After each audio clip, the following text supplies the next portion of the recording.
Baik, kita mulakan Surah Taubah ayat 38.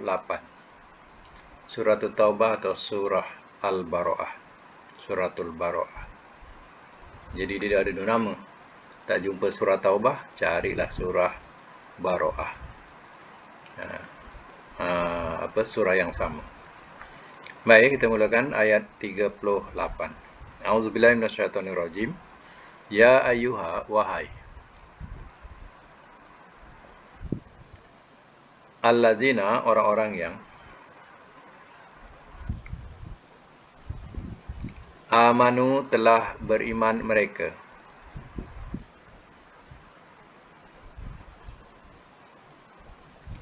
Malakum, mengapakah kamu?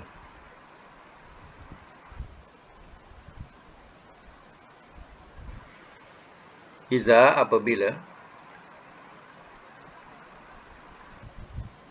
qila, telah dikatakan ia. Telah dikatakan ia. Lakum, bagi kamu.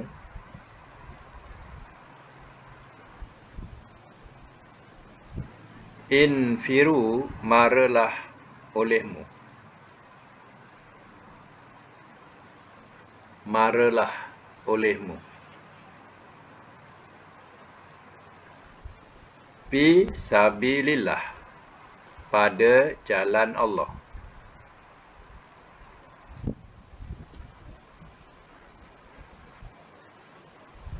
Idza qaltum, telah memberat-beratkan kamu.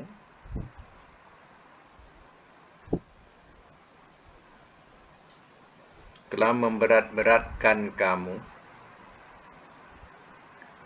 Ilal ardi, ke bumi.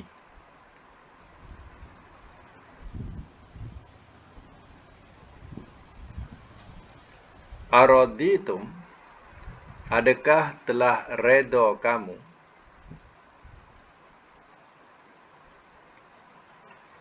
Bil hayati, dengan kehidupan. Ad-dunya, dunia.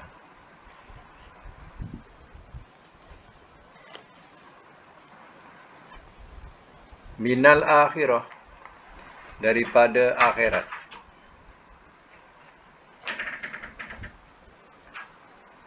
Fama, maka tiada.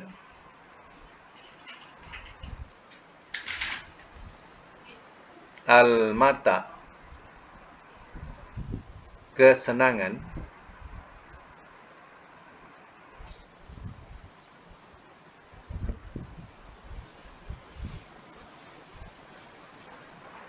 Al-hayatid dunya, kehidupan dunia. Fil akhirah, pada akhirat. Illa qalil, melainkan sedikit.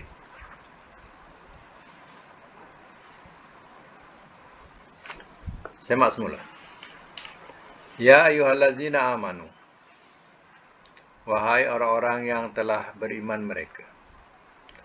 Malakum, mengapakah kamu, iza qila lakum, apabila telah dikatakan ia kepada kamu. Maralah olehmu, infiru, maralah olehmu fi sabilillah, pada jalan Allah. Mana panggilan ini adalah panggilan untuk mara berperang, ya, pada jalan Allah. Itu maknanya mara di situ. Ya, berangkat, atau lain bahasa berangkat pada jalan Allah.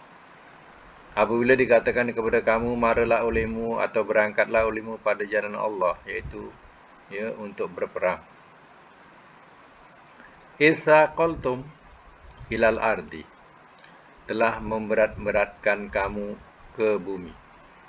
Maknanya ya, berat sekali nak tinggalkan tempat tinggal. Ya, itu maknanya telah memberat-beratkan kamu. Ya, kamu buat ya acuh tak acuh. Ya, rasa berat sahaja nak tinggalkan kampung halaman.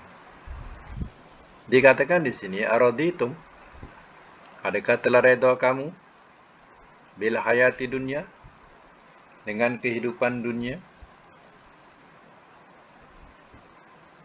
fil aminal akhirah, daripada akhirat?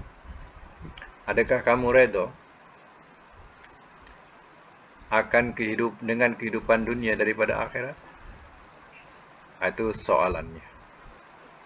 Kamu lebih suka kepada kehidupan dunia daripada akhirat? Fama mata'ul hayatid dunya fil akhirah illa qalil. Maka tiada kesenangan kehidupan dunia pada akhirat melainkan sedikit. Maksudnya perbandingannya. Maknanya kesenangan kehidupan akhirat kalau dibandingkan dengan kesenangan kehidupan dunia kalau dibandingkan dengan kehidupan akhirat, dunia ini sikit sangat. Itu illa qalil, melainkan sedikit. Sedangkan akhirat itu tidak ada penghujungnya. Dunia ada penghujung, yaitu kematian dan juga hari kiamat. Tetapi akhirat tidak ada penghujungnya. Turun ayat ini sebenarnya ialah ajakan Nabi kepada orang-orang, iaitu untuk keluar perang Tabuk. Pada peperangan Tabuk, yang mana mereka ambil acuh tak acuh, dan rasa macam berat nak serta. Itu turun ayat ini. Baik, sama lagi ayat yang ke-39, illah, jika tidak,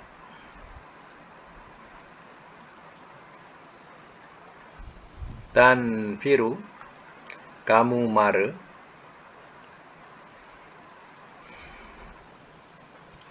yu'azzibkum, ia azab akan kamu,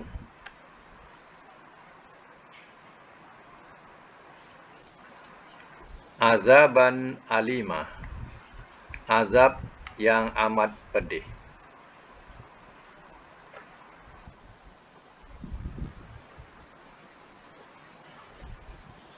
Wa yastabdil, dan ia tukarkan,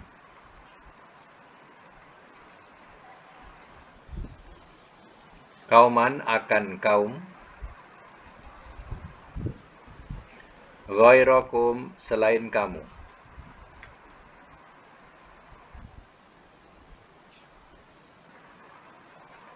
wala tadurruhu, dan tidak dapat kamu membahayakan, akannya, syai'an, sedikit pun.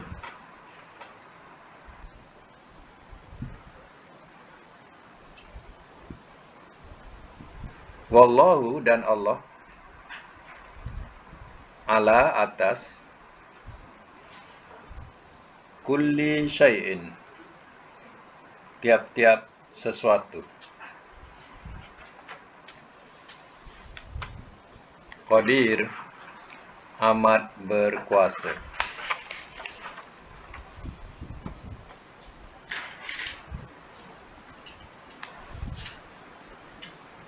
Semak semula.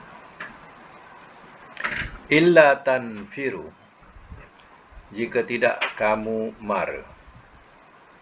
Maknanya kamu tidak mau keluar bersama Nabi untuk pergi berjihad pada jalan Allah. Jawapannya, yu'azzibkum azaban alimah, ia azab akan kamu, akan azab yang amat pedih. Akibat daripada kamu tidak mau serta bersama Nabi, ingat bahawa Allah akan azab kamu azab yang amat pedih. Wa yastabdil qauman ghairakum, dan ia tukarkan akan kaum selain kamu. Wala tadurruhu, dan tidak dapat kamu membahayakan akannya syai'an sedikit pun.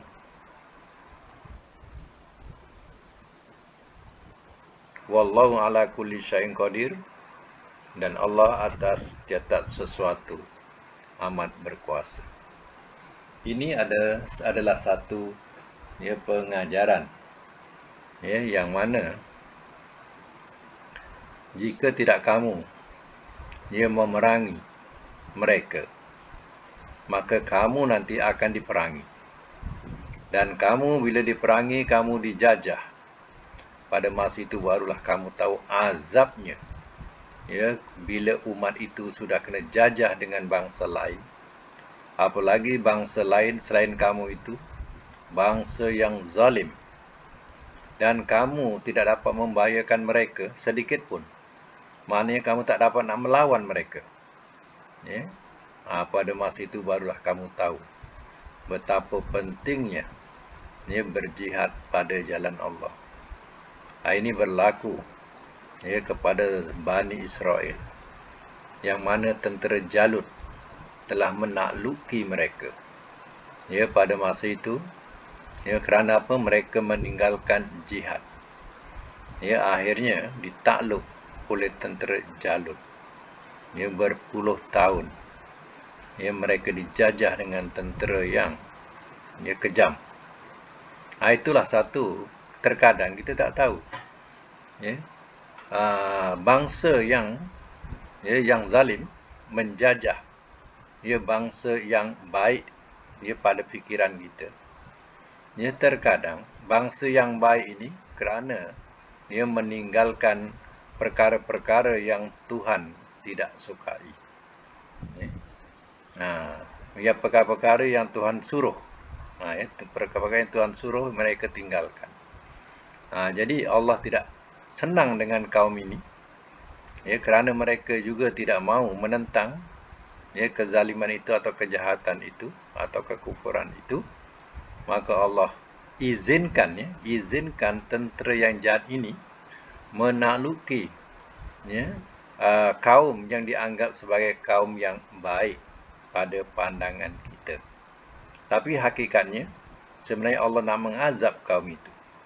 Sebab itu diizinkan kaum yang zalim ini menjajah mereka, menindas mereka. Ini berlaku pada Bani Israel. Kerana mereka meninggalkan jihad, akhirnya mereka dijajah. Dan zaman Nabi Musa AS, mereka suruh lawan orang-orang yang di negeri Syam masa itu. Negeri Syam. Nanti dijanjikan Allah janjikan kepadanya akan mendapat negeri Syam untuk dia setelah keluar daripada Mesir. Tapi bila dah keluar daripada Mesir, mereka tak berani nak melawan tentera ataupun kaum yang ada di negeri Syam atau sekarang disebut Syria. Apa jadi? Satu azab buat mereka. Mereka tidak punya tempat tinggal ataupun tidak punya negeri. Akhirnya duduklah di tengah-tengah padang pasir bersama Nabi Musa dan Harun selama 40 tahun. Itu akibatnya.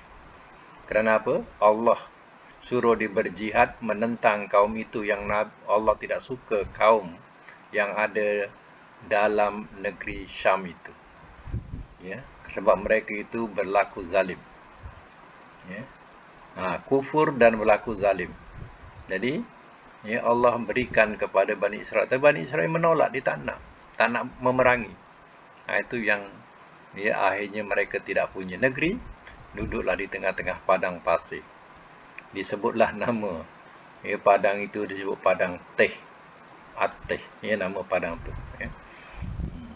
Bersama Nabi Musa selama 40 tahun, bukan sikit. Itu azab. Azab yang dirasai oleh mereka. Kerana mereka meninggalkan jihad. Begitu juga ya, dengan negara kita. Ya. Negara kita ni, negara yang dianggap sebagai, kita kata sebagai negara yang bertuah. Ya, kerana apa? Kerana subur, dengan tanahnya subur, ya, dan rakyatnya nak dikira ramai yang Muslim. Itu maknanya negeri yang bertuah. Tetapi kalau seandainya orang Muslim sendiri telah mengkhianati atau mengabaikan, boleh jadi satu masa Allah tukarkan kepada satu kaum yang zalim, yang akan memerintah negara. Pada masa itu barulah sedar orang-orang Islam, waktu diberikan tanggungjawab, mereka banyak khianati. Akhirnya kita jadi bangsa yang terjajah. Nak bangkit bukan senang. Zaman Bani Israel berpuluh tahun baru boleh bangkit semula. Bukan sehari, bukan setahun dua. Berpuluh tahun baru boleh bangkit semula. Dapat kembali pemerintahan. Itu dikatakan di sini. Jika kamu tak mau mara, Allah akan azab kamu dengan azab yang amat pedih, dan Allah tukarkan bangsa selain kamu. Pada masa itu barulah kamu tahu kamu dah tak boleh lawan lagi dah. Sebab itu dikatakan siapa yang memerintah, dialah yang kuat. Pada masa itu tak terlawan. Nak lawan, makan masa lah nak lawan. Itu ceritanya. Baik, kita sambung lagi ayat yang ke-40. Illa, jika tidak,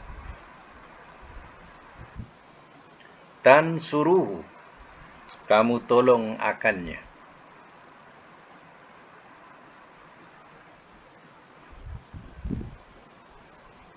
Faqad, maka sesungguhnya,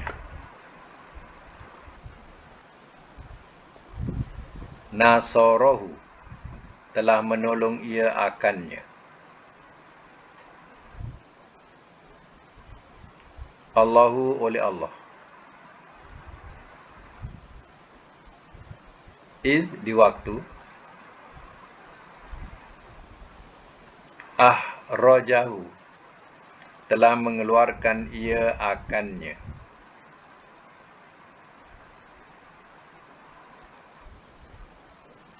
Allazina, oleh orang-orang yang kafaru, telah kafir mereka.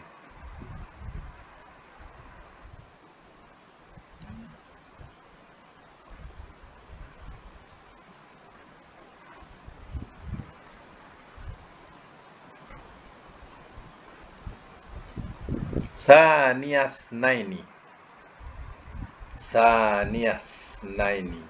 yang kedua dari yang dua. Yang kedua dari yang dua.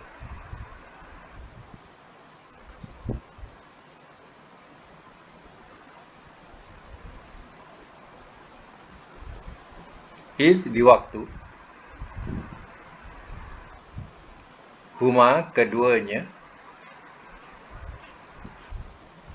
fil ghar, dalam gua.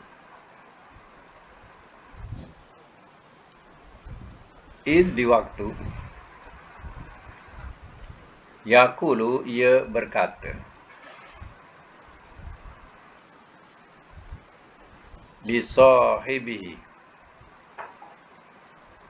kepada sahabatnya,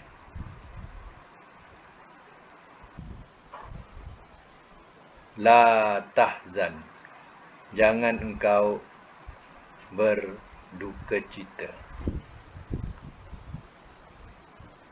Jangan engkau berduka cita.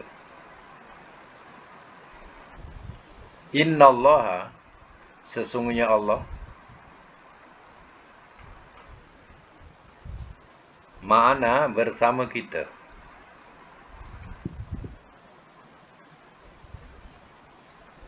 Fa'anzala, maka telah menurunkan ia, Allahu oleh Allah sakinatahu akan ketenangannya.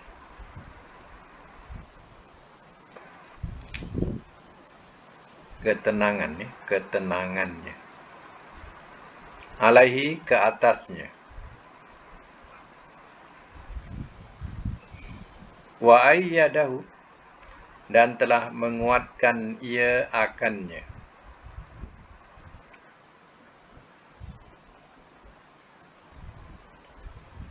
Bi junudin dengan tentera-tentera.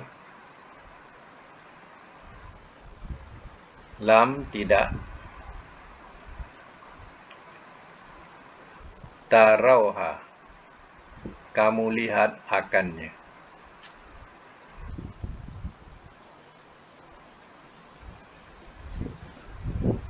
Wa ja'ala dan telah menjadikan ia kalimah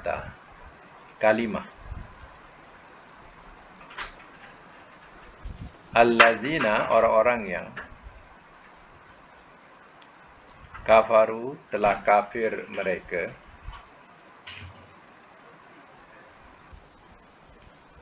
as-sufla yang paling bawah.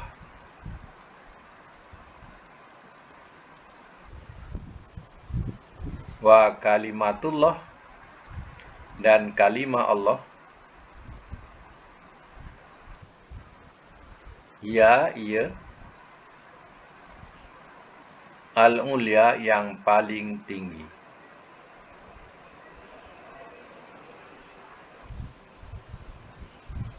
Wallah dan Allah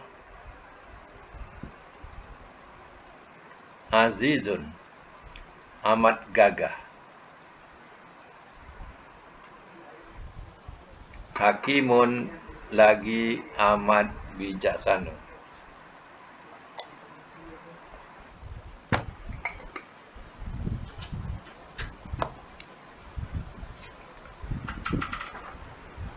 Panjang ayat dia. Baik. Semak semula. Illa tansuruhu. Jika tidak kamu tolong akannya. Nya tu balik kepada Nabi ya.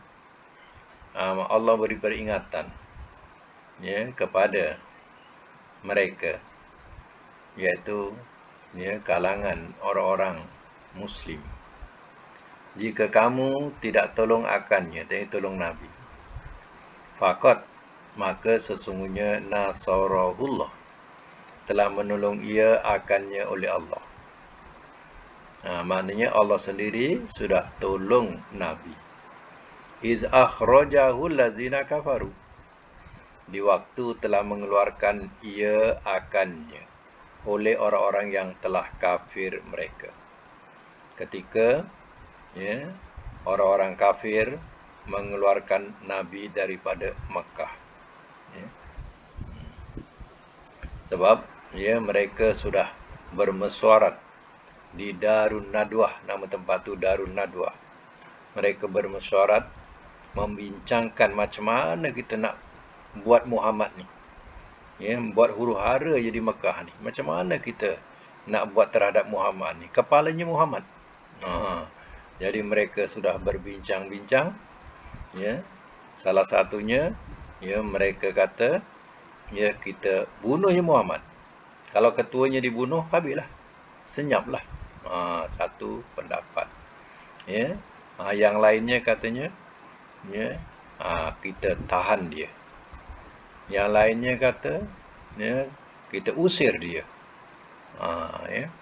Jadi ya, macam itulah dia punya mesyuarat ya, untuk melakukan terhadap Nabi yang dirasakan oleh mereka menggugat kedudukan kepercayaan musyrikin ini. Jadi kalau kamu tak nak tolong Nabi, Allah sudah tolong. Di waktu orang-orang kafir ini telah mengeluarkan Nabi, Saniyas Nain, yang kedua dari yang dua, yaitu Nabi SAW ya, dan juga Abu Bakar. Masa itu ya. Dan juga Abu Bakar. Yaitu keduanya ini ada berada di dalam gua. Idhuma fil ghar. Di waktu keduanya dalam gua. Gua ni bukan gua Hira ya. Ini gua Sur namanya. Ya, gua Hira tu yang mana Nabi SAW menerima mula-mula wahyu, iaitu Iqra. Ya. Ini gua Sur. Ya. Jadi ya, Nabi SAW dengan Abu Bakar yang menyuruh dalam gua Sur ini. Ya. Pada masa itu Abu Bakar dah risau, ya, sampai Abu Bakar ni menangis. Ya. Iz yaqulu li sahibi, di waktu ia berkata kepada sahabatnya iaitu Abu Bakar. Nabi berkata kepada sahabatnya iaitu Abu Bakar, la tahzan, jangan engkau berduka cita. Innallaha ma'ana, sesungguhnya Allah bersama kita. Ceritanya bahawa rumah Nabi dah dikepung. Pada masa itu, ya, Nabi dapat lepas daripada kepungan itu. Dan ya, orang-orang ni musyrikin ini cuba menjejaki ke mana larinya Muhammad ini. Ya, dicuba dijejaki. Maka mereka pun mencari seorang dalil. Disebut dalil. Dalil ni orang yang boleh kesan tapak. Kesan tapak. Ibaratnya dalil ni macam anjing pengesan. Tapi yang mahir ni bukan orang Arab. Tapi dikatakan Arab Badui. Arab biasa tak mahir. Arab Badui. Jadi diupahkan Arab Badui ini untuk mengesan ke mana jejaknya Nabi SAW ini lari. Tapi hebat ilmu mereka. Ilmu penjejak ni, mana orang Arab Badui ni hebat. Dia dapat jejaki, diikuti oleh orang-orang musyrikin ini yang nak membunuh Nabi. Jadi diikuti sampailah jejak tu sampai ke Gua Sur. Dan Abu Bakar bersama dengan Nabi duduk dalam Gua Sur itu. Gua tu taklah besar, kecil je. Sekadar 2 orang tu muatlah. Jadi Abu Bakar dah nampak kaki berjalan sana, berjalan sini. Daripada dalam tu nampak kaki kat luar tu. Macam itulah. Pendek kata, kalau dijenguk saja masuk saya ke dalam, dah adalah 2 orang. Tapi di situ orang-orang musyrikin ini bertekak di tepi pintu. Yang si dalil ini atau penunjuk ni, dia kata, saya dah tak boleh jejaki lagi, hanya setakat ini. Hebat tak? Ya. Dia kata dia tak dapat jejaki Muhammad lagi, melainkan setakat ini. Hanya sampai situ saja. Bermakna hebatlah ilmunya. Dia boleh jejaki. Hanya sekadar tu. Jadi mereka bertekak-tekaklah kat tepi pintu tu. Kalau orang masuk ni, kau tengok laba-laba ni. Sarang laba-laba ni tentu dah rusak. Kalau ada orang masuk, dah rusak dah. Tengok, sarang laba-laba elok je. Menutupi gua ni. Jadi mereka bertekak sekadar itu. Padahal kalau salah satunya yang berkeras, tengok juga macam mana. Tak payahlah apa, kita bertekak. Tengok ada tak? Tapi tak sampai perkataan itu untuk nak menjenguk. Hanya bertekak kerana laba-laba tu, sarang laba-laba tu menutupi pintu itu. Itu yang Abu Bakar ni dah menangis dah. Habislah terperangkap. Ibaratnya macam tu. Habislah kita terperangkap ni. Jangan sedih, jangan duka cita. Innallaha ma'ana. Sesungguhnya Allah bersama kita, kata Nabi SAW. Fa'anzalallahu sakinatahu alaih. Maka telah menurunkan ia oleh Allah akan ketenangannya. Jadi bila Nabi dah kata macam tu, tenanglah hati Abu Bakar yang gedebak-gedebuk tadi. Ya. Wa ayyadahu bijunudin, dan telah menguatkan ia akannya, iaitu Allah telah menguatkan ia akannya, iaitu Nabi, bijunudin, dengan tentera-tentera, lam tarauha, tidak kamu lihat akannya. Sebenarnya Allah dah adakan tentera yang berupa malaikat yang tidak ada, ya, mereka yang tidak mereka lihat, ada di keliling gua Sur itu. Seandainya Nabi itu diapa-apakan, ya, bakal mautlah orang-orang musyrikin tadi. Sebab itu Allah sebenarnya dah letakkan, dah adakan tentera-tentera yang tak dapat dilihat, iaitu para malaikat. Ya. Wa ja'ala kalimatal ladzina kafaru suflah, dan telah menjadikan ia akan kalimah orang-orang yang telah kafir mereka paling bawah. Apa kalimah? Ya, kalimah orang kafir, orang kafir ialah mengajak kepada mempersekutukan Allah. Allah sudah kalahkan. Mana dia tak jumpa. Di situ dah kalah dah dia. Ya. Tak dapat menemui Muhammad. Sampai sekadar itu saja. Wa kalimatullahi al-ulya, dan kalimah Allah, iaitu kalimah syahadah la ilaha illallah, itu adalah yang paling tinggi. Menang, ya, berjaya. Mereka tidak dapat, ya, menangkap Nabi SAW dan tidak dapat menemuinya. Wallahu azizun hakim, dan Allah amat gagah lagi amat bijaksana. Itu, ya, Nabi tidak pergi ke Madinah masa itu. Ya, dia masih berkurung lagi, ya, dalam gua itu selama, ya, 3 hari macam itulah. Ya, yang memberi makan itu anak Abu Bakar, ya, sambil dia jaga kambing. Dia bawa bekalan masuk dalam jubah dia. Letakkan dalam jubah dia, bawalah bekalan roti. Dia dihantar ke gua Sur tu supaya tidak perasan, ya, musuh-musuh atau orang musyrikin tak perasan. Selepas, ya, 3 hari itu lebih kurang, barulah Nabi berangkat ke Madinah. Ya. Itu kisahnya. Kalau dia terus berangkat, terjebaklah dia.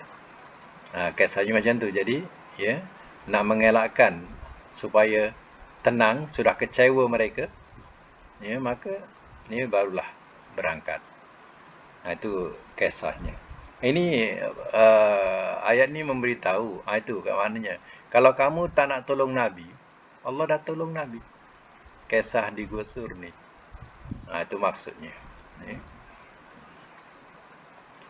Baik, sambung lagi ayat yang ke-41, ya. Infiru, maralah olehmu.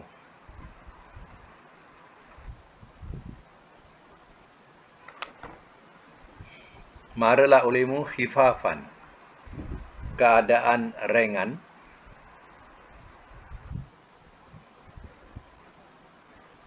wasikolan, dan berat.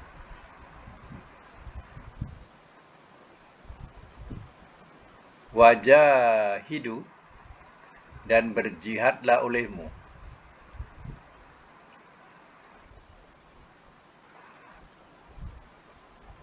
Biamwalikum, dengan harta-harta kamu.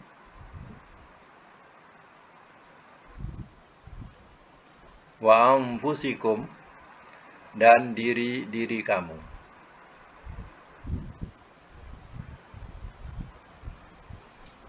Fi sabilillah, pada jalan Allah.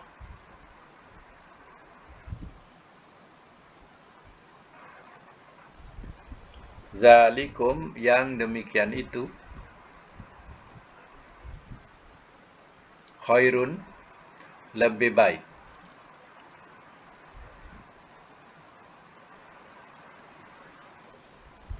Lakum, bagi kamu.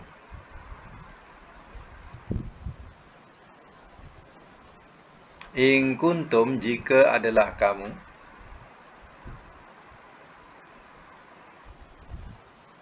ta'lamun, kamu ketahui.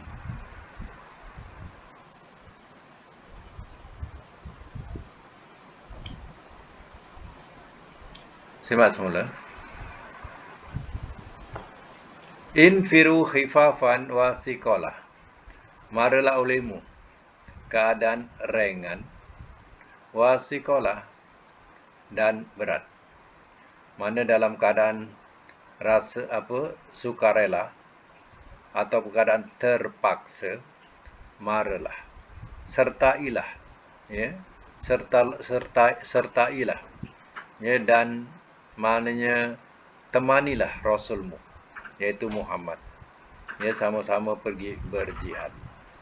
Ya, ringan ke berat ke, ya, sama-samalah, ya, dengan Nabi SAW. Ya, kalau nak diikutkan, ya, Nabi sebagai ketua, Nabi duduk ialah kat rumah. Ya, yang lain boleh pergi. Ya, ibarat kalau sekarang ni, ya, katakan raja-raja nak pergi berperang, raja-raja duduk ya kat istana. Yang perang ialah rakyat. Ya, raja duduk kat rumah. Tapi dulu-dulu punya raja, dia jadi pertaruhan. Ya, cerita-cerita lama, raja-raja dia pergi perang. Dia sama pergi perang, dia jadi pertaruhannya. Ya, sekarang ni tak. Ya, sekarang ni duduk rumah. Kalau dulu, ya, raja-raja dia pergi perang. Nabi sendiri yang mengikuti peperangan. Jadi, apa salahnya kamu temani dia, ya, berangkat sama dia. Ya. Kalau berat sama dipikul, kalau ringan sama dijinjing. Itu istilah khifafan wa thiqalan. Bi amwalikum wajahidu bi amwalikum, dan berjihadlah olehmu dengan harta-harta kamu. Maknanya yang tak ada, ya, bekalan, berikan bekalan. Kalau seandainya kamu ada 2 kenderaan, ya, 2 kuda, satu bagi, ya, pada sabilillah, siapa nak gunakan. Ya, siapa tak ada senjata, yang lebih senjata, bagi senjata. Mana itu dikatakan dengan harta-harta kamu. Wa anfusikum, dan diri-diri kamu, mana kamu sendiri beserta, fi sabilillah, pada jalan Allah. Zalikum, yang demikian itu, khairul lakum, adalah lebih baik bagi kamu. In kuntum ta'lamun, jika adalah kamu mengetahui. Itu maksud ayat. Ya. Satu lagi, ya, satu ayat lagi, ayat yang ke-42. Lau kana, jikalau adalah ia, aradon qoriban, benda yang dekat,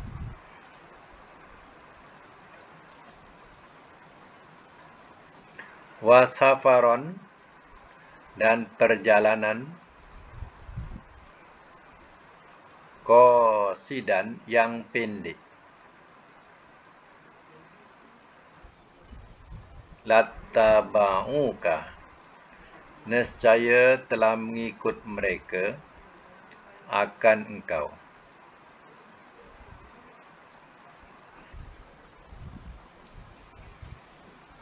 Walakin, dan tetapi, ba'udat, telah jauh ia, alaihim, atas mereka, asyuqqah, jarak perjalanan,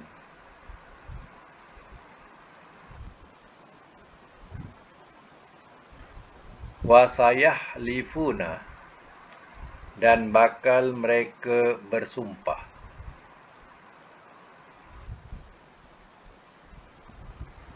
billahi, dengan nama Allah,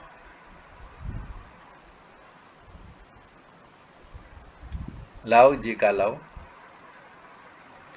istatokna, telah berupaya kami,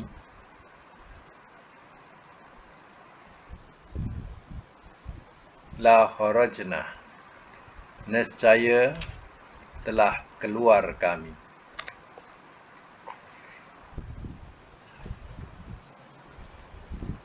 ma'akum, bersama kamu.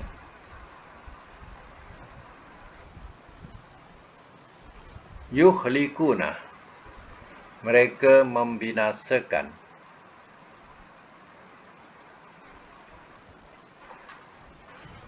Anfusahum, akan diri mereka.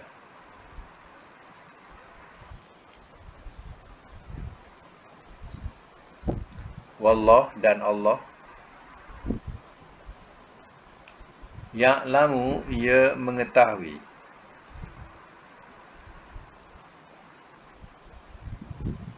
Innahum, bahawasanya mereka, lakazibun, sungguh orang-orang yang berdusta.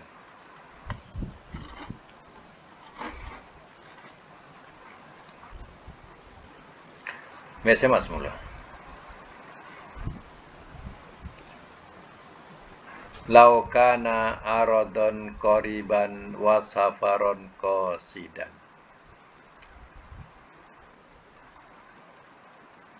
Jikalau adalah ia benda yang dekat dan perjalanan yang qasidan, yang pendek. Boleh dibahasakan beginilah. Kalaulah keuntungan itu senang didapat, kemudian jalan yang dilalui itu senang, mudah, ibaratnya, lattaba'uka, nescaya telah mengikut mereka akan engkau. Engkau ni Nabi. Nescaya telah mengikut mereka akan engkau, ya Muhammad. Kalau mereka nampak keuntungan itu dekat, perjalanan itu singkat, sudah tentulah mereka akan mengikut engkau.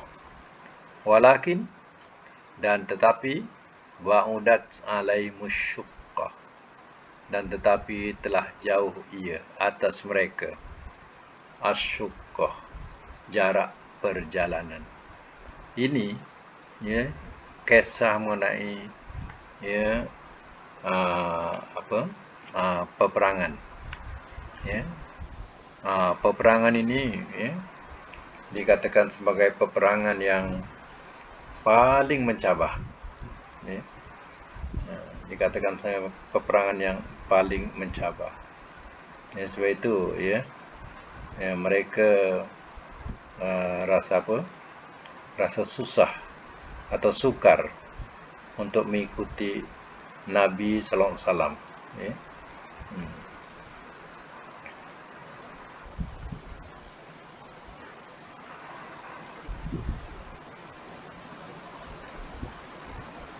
Perang ini tahu tak perang apa? Perang Tabuk. Perang Tabuk. Perang Tabuk ni perang yang paling mencabar. Pertama, jauh. Jauh. Jadi bila jaraknya jauh tu, dengan cuaca yang begitu panas, memang cukup mencabar. Zaman kisah dulu, zaman Nabi Daud, tentera Talut nak melawan Jalut. Itu pun cabaran yang kuat. Masa tu panas dan terpaksa mengharungi sungai. Itu dikatakan ujiannya sungai.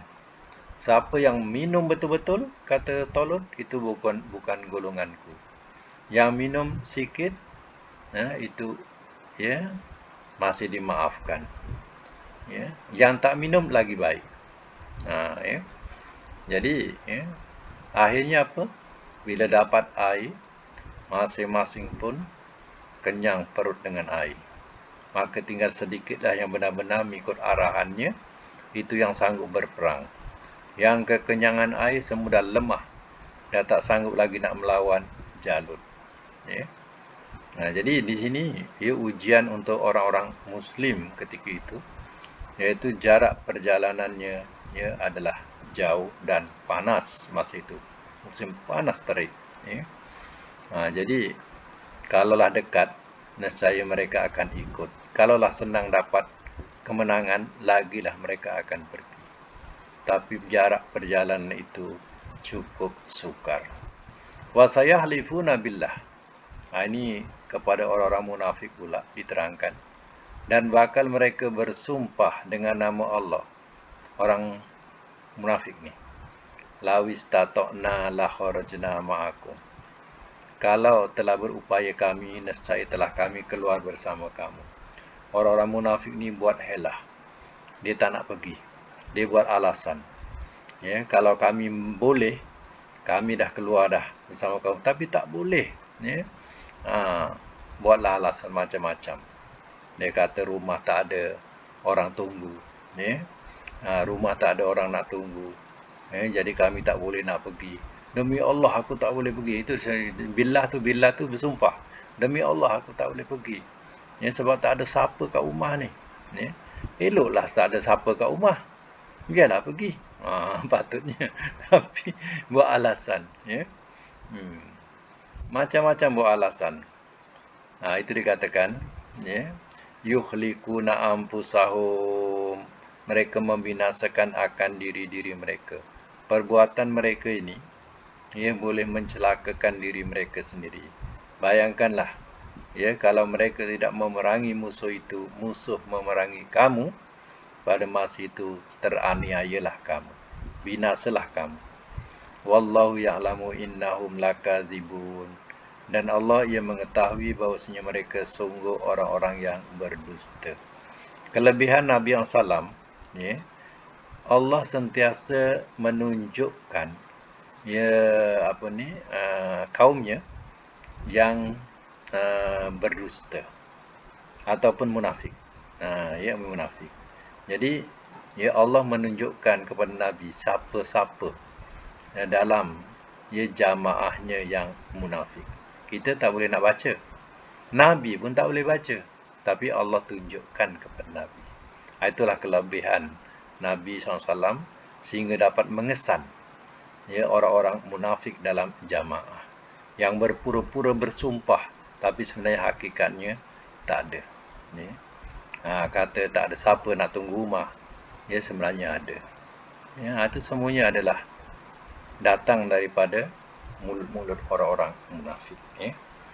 Jadi sekadar situ dulu ayat sampai ayat 42 ya. InsyaAllah kita akan datang sambung ayat 43. Sebelum nak bertanya soalan, boleh kita tutup dengan doa.